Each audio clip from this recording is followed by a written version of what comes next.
جس کو مزہ آ گیا دعا کا، سچ کہتا ہوں بعض بزرگوں کو اتنا مزہ آیا کہ وہ دعا قبول ہونے سے زیادہ دعا مانگنے میں مزہ آنے لگا ان کو۔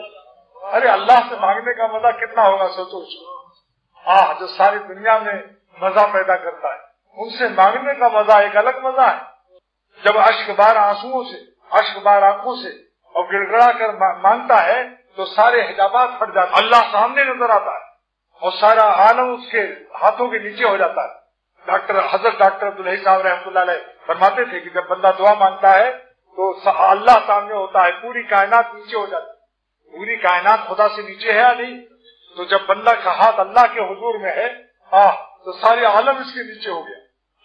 کیا رتبہ ہے دعا مانگنے والے کا، اور کتنا مزہ آتا ہے گڑ گڑا گڑ گڑا کر۔ اسی لیے حدیث میں ہے 3 مرتبہ، کم سے کم 3 مرتبہ ایک دعا کو کہو، کم سے کم 3 مرتبہ، سنت ہے یہ۔ یا اللہ دے دے، یا اللہ اپنی رحمت سے دے دیجیے، بار بار مانگے جاؤ، اور جی چاہے تو 7 دفعے مانگو، گڑ گڑا کے مانگنا۔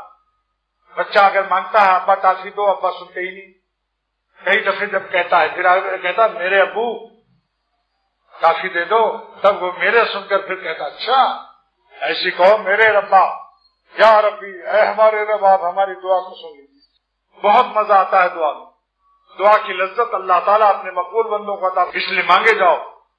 یہ دعا مانگنا یہ اللہ سے تعلق کو قوی کرنے کا قوی ذریعہ ہے، اللہ تعالیٰ سے تعلق کو قوی کرنے کا نہایت قوی ذریعہ ہے۔